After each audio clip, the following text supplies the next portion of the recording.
Hello everyone and welcome to my playthrough of Ash of Gods. Hopefully we'll finish this one, unlike the Baldur's Gate one. But yeah, this is a turn-based RPG. It's definitely very interesting looking. I mean, I love the art style. But yeah, without further ado, let's dive right in.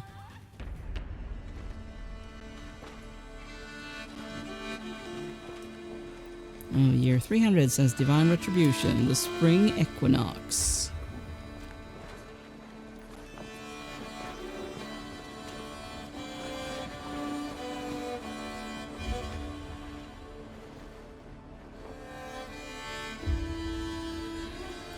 Oh, interesting.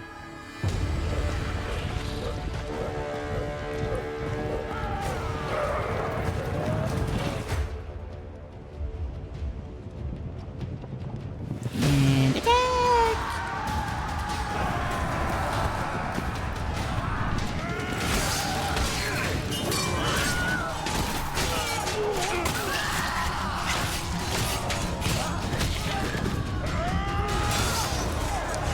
Very efficient.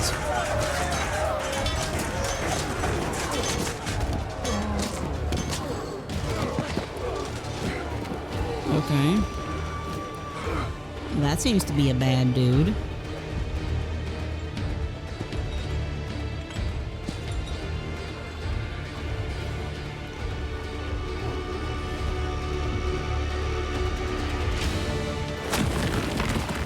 Okay.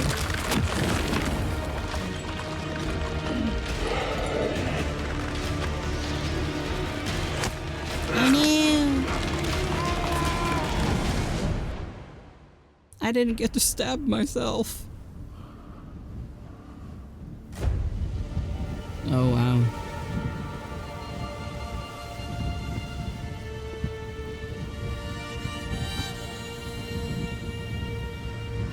I'm guessing we didn't get the result we actually wanted though.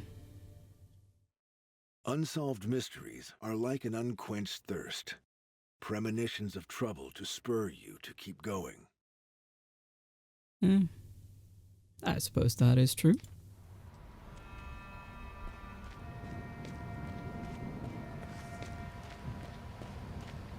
That me? 1002 years since Divine Retribution, the end of winter, the Vale Okay. of Mercy, foothills of the Milky Mountains. Hello. Guessing you're not happy to see me.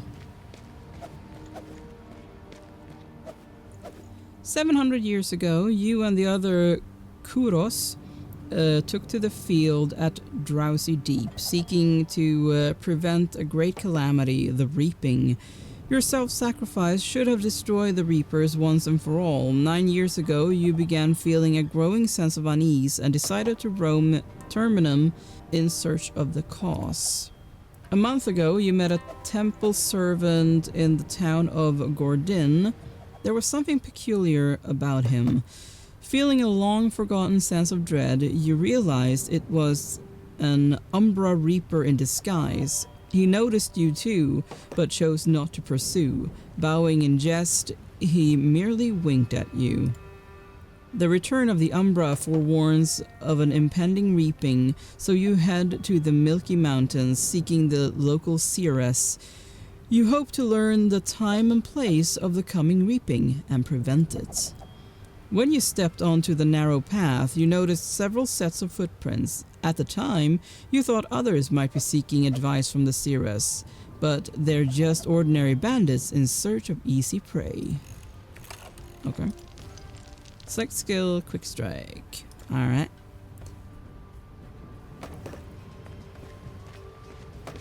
Wow. Just standing there waiting. How nice of them. Come on. Ow, that hurt. Nice.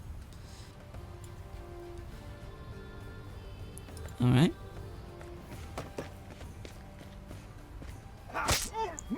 How about you?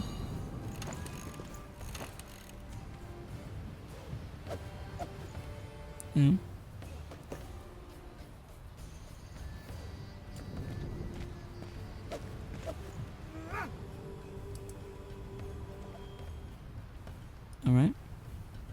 Circular hit. Yeah, sure. Noise. End the battle. Let's do that.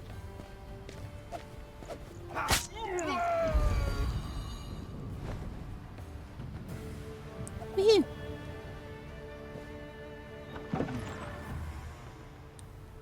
You're about to knock on the hut's door when it suddenly swings open. A woman appears on the doorstep. Your heart leaps from your chest.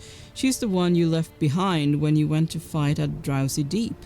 She is the one you loved, Amma.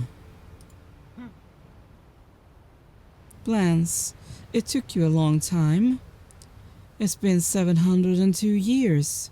You managed to survive where 12 of our kin perished. Did you go into hiding? Please, call me Hopper. I'm already used to the name. I was called Blance when we were together. I wasn't hiding in that battle, you know. I was wounded, pierced by arrows. That's why I didn't complete my task. Yes, I've heard the legend of the 12 brave ones. They who cast an enchantment on themselves and turned to stone. They achieved their goal. The land they called home was free from plague and reaping. A price too high, though, by my reckoning. Why did you come in search of me again? I wasn't looking for you, but for the local Cirrus. There are signs. Beasts are leaving the forest of Datura. The Vandal Witch has been sighted on woodland trails. I ran into Atrak while in Gordin myself. They have returned. Is another reaping upon us? That's a foolish question, Hopper. I do not foretell the obvious. You might as well have asked whether winter will follow autumn. The reaping is coming, you know it. All loose ends shall be tied. What do you know of the coming reaping? The mere fact that it's coming. Rivers will run red with blood, and the abyss will claim many tortured souls. But why this sudden concern for mortals?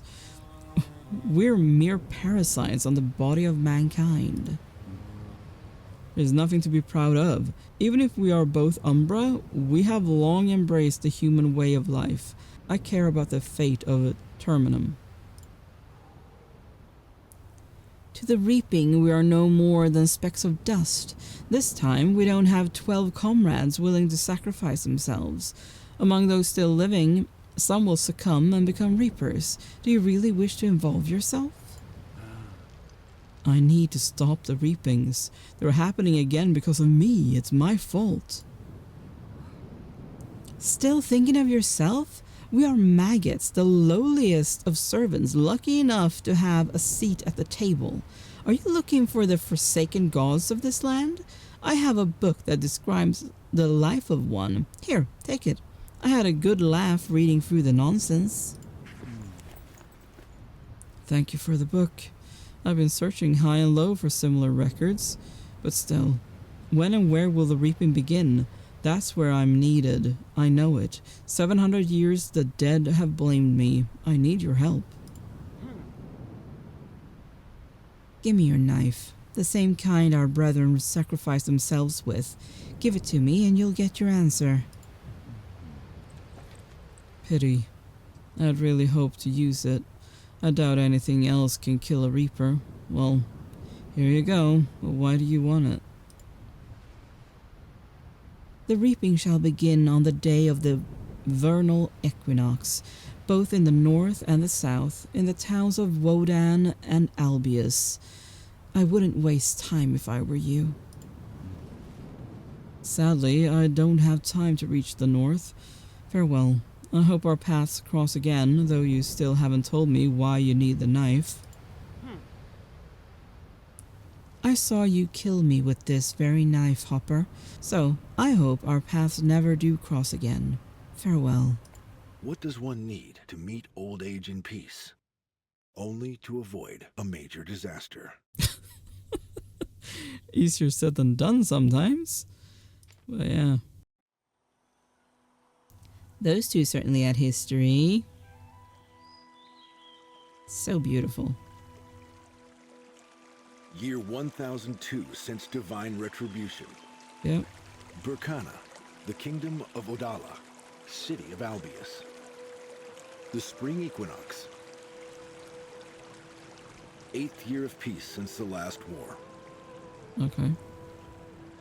A retired captain of the guard and his daughter are strolling through the festival market.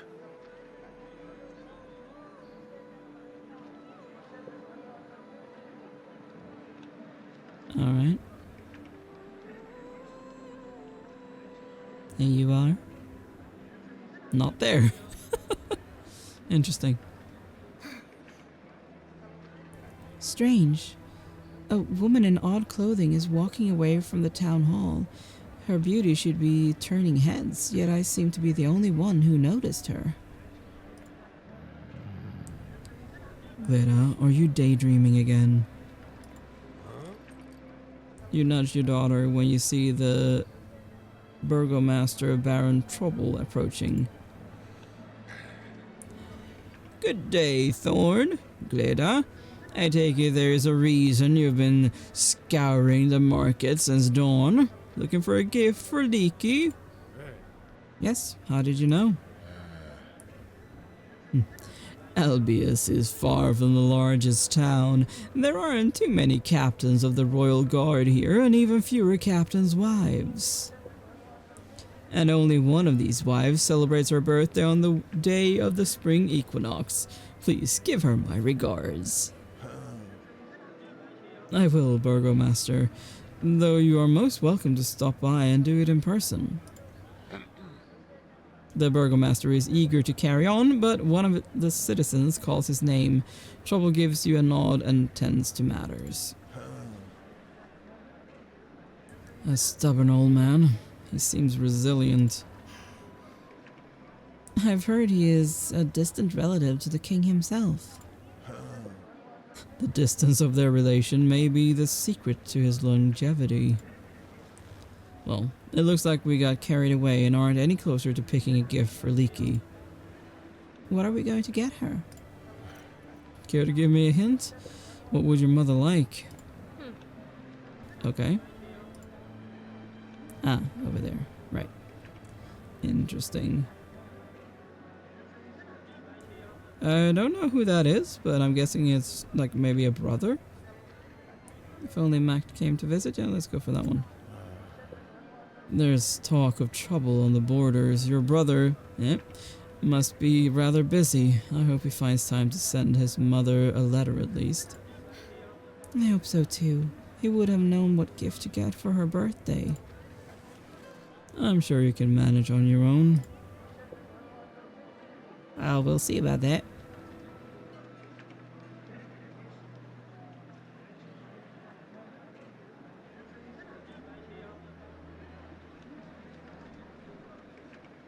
Is anything else going to happen? Oh. Padagang stall. Padagang is one of the merchants trading in fabrics and clothing. Gleda looks as if she wants to say something, but is too shy to do so. Perhaps you could talk to her. Rask's shop. Your old friend Rask trades in jewelry and antiques. Let's talk to our daughter first. Was there something you wanted to talk about? I know that Mother really needs good health for her ailing heart. Is there any way to mend it? Magic? Help from the gods? I don't put faith in magic. Even the gods, it seems, don't offer help to their servants. Remember how we call their temple? The Temple of Divine Retribution. Only fools expect any help from them. I wish we knew why they had to exact this retribution on your mother. Then we should be content with what the market has to offer, and I'm going to win tomorrow's fencing tournament in her honor.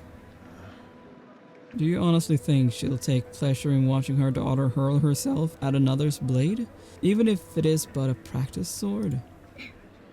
Mom used to fence when she was younger. I never could understand that. Thank the gods she never had to use that skill. Alright, let's go and buy something. Let's check that.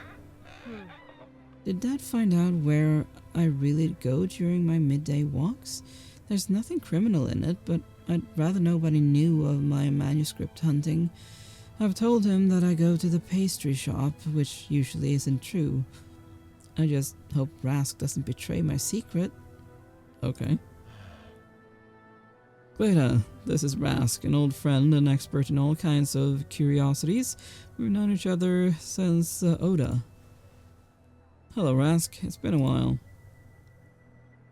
It's been 3 years, my dear Thorn.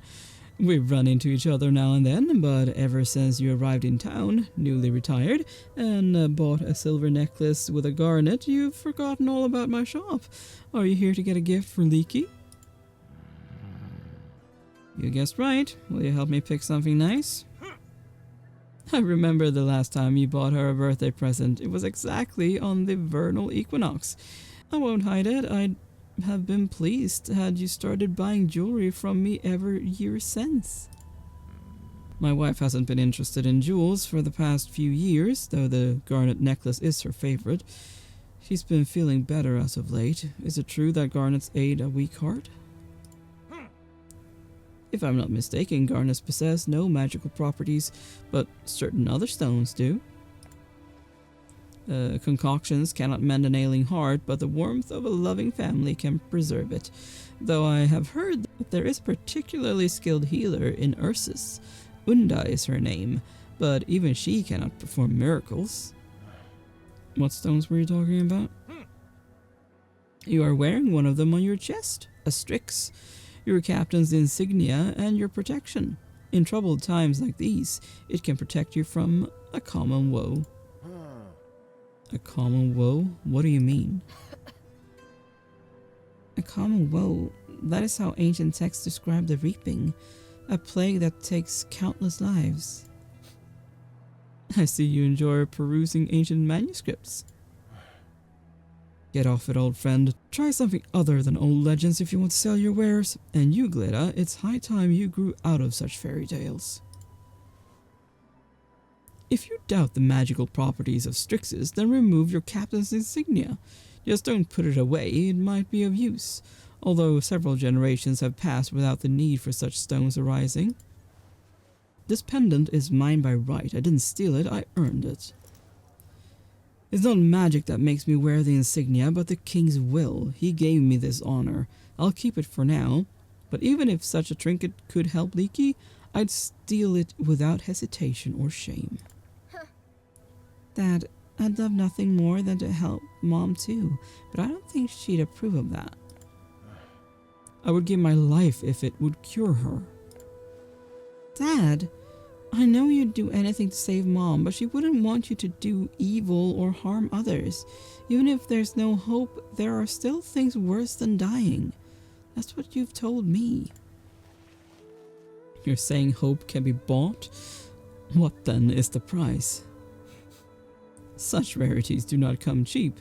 The price for this stone is 100,000 gold coins. Even if I paid you over 10 years, I still couldn't afford it. If you only knew how quickly decades go by. What I mean is that at my age, I've already been thinking in decades for some time. In our case, every hour counts, right, Gleda? Does anything come to mind?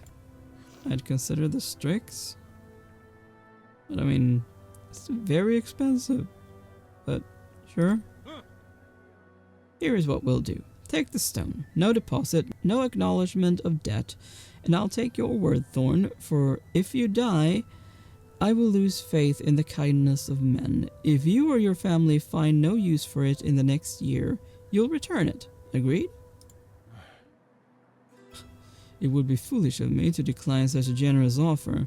A Strix it is then, even if I have to return it in a year's time. Rask, you're behaving quite strangely today.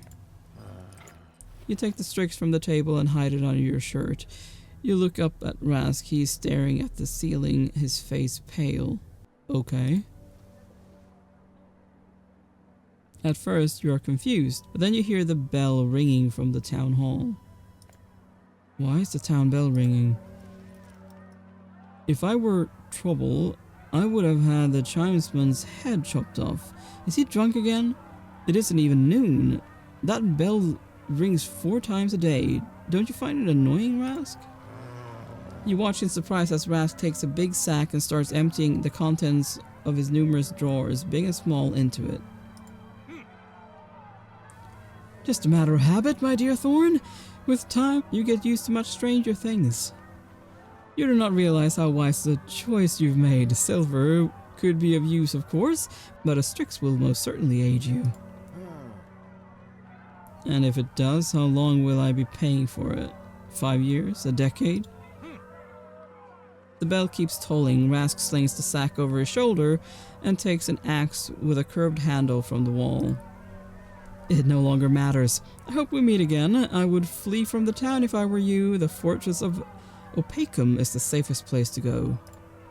The merchant retreats into his shop. You hear the back door open and close. Gleda, it looks like Rask has lost his mind. We should leave.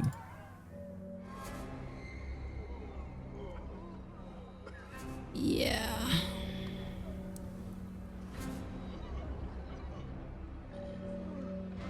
Oh boy.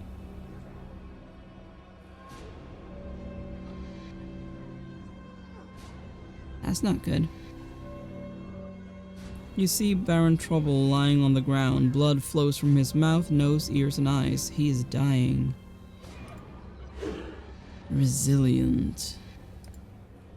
You struggle to stay on your feet. Blood gushes from your nose. Gleda, scared to death, cowers behind your back. Rather taciturn. Hello, Dorpkal the Reaper. Who are you? You do not need to know. You use the last of your strength to keep standing. Your heart, pounding, is about to leap from your chest. Your throat tightens. Dying already? No, I'm going to live a while longer. It looks as if the monster is grinning. It clenches its fist. Pain shoots through your heart and your chest tightens. A moment later, the pain stops. Okay. The towering monster looks at you for a moment, then extends its arm and points to your pendant. The monster grabs your captain's insignia, clenching it in his fist. Hissing, the Strix in the pendant shrinks. Oh wait. The reaping begins with your family, Thornbrennan. The monster vanishes. You shake your head, coming to your senses. Oh, blessed gods. Did you hear what he said about our family? Quick, we've got to get home. Gleda cries out, stopping you in your tracks. She hastily pulls some kind of colored plaques from under her belt. These almost burned me. Rask gave them to me about a week ago. Supposedly, they used to be magical battle cards in the past. They became burning hot all of a sudden. Take a look at the cards. Okay. The magical plaques are hot to the touch, almost burning your fingers, yet they fit comfortably in the palm of your hand. You feel as if you could, with but a gesture, sling spells at any foe. Could they be regaining their power because of the reaping?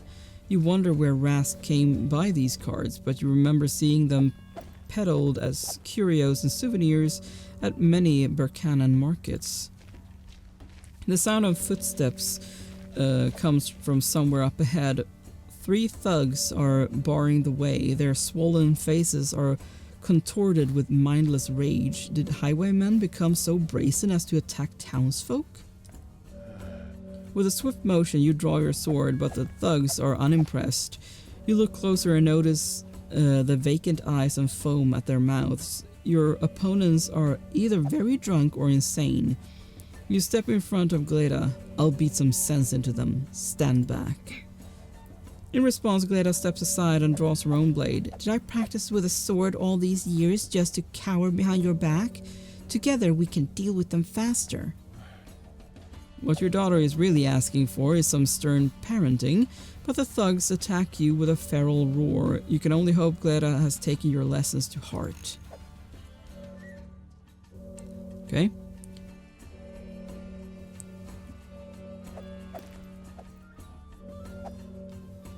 Okay. I'm not sure what these mean, but sure. What do we have? Touch of Chaos. Bird Armor, Cure, Chokehold, Rancor.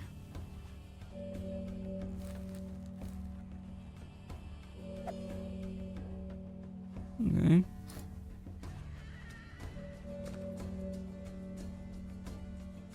Let's do that.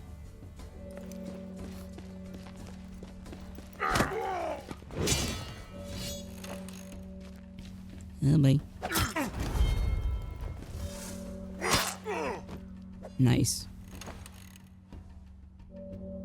Would have been great if she had a bow.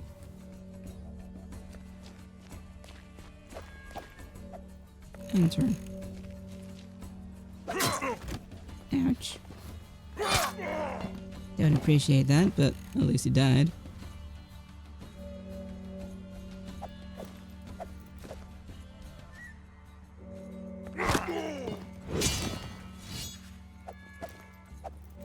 Frozen in terror, Gleda stares at the bloody corpses. This is the first time she has fought to the death. Grabbing your daughter by the shoulders, you shake her until she looks away from the body. She meets your gaze and, steeling herself, nods with determination.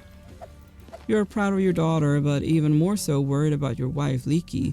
There is no time to lose. You need to get home as soon as possible. A couple of side alleys later, you open the familiar gate.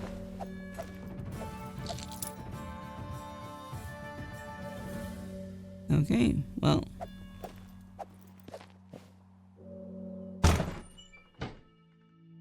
You run into the house. Blood covers the living room floor. Old Tenor, your housekeeper, stands at the door trembling.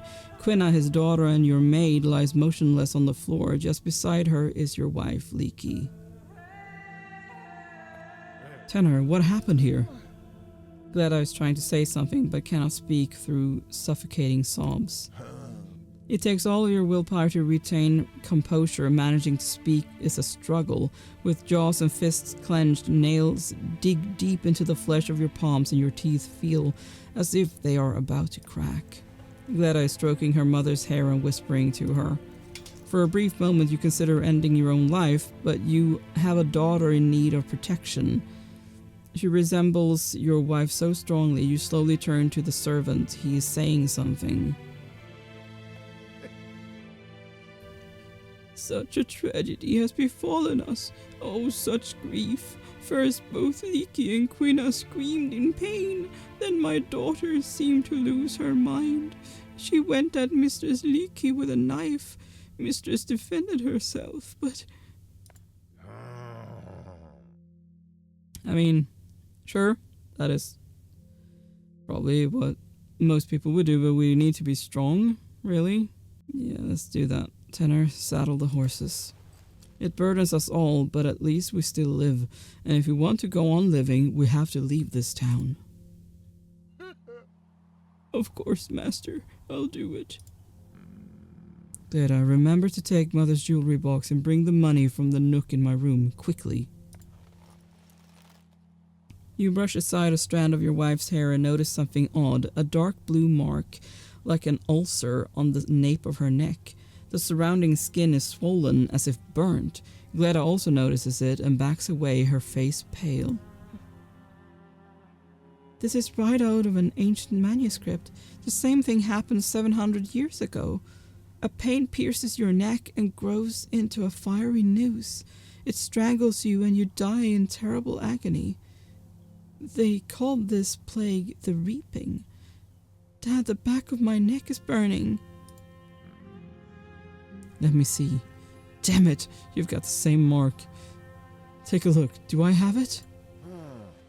Nothing? How come? Why did the plague spare me? Wait, I don't believe in luck. There must have been something else, something that protected me. But what? I hope Rask was right. Gleda, come here. Put this on. You pull Rask's pendant from the bag and hang it from your daughter's neck. She nods and you pull her into your embrace again.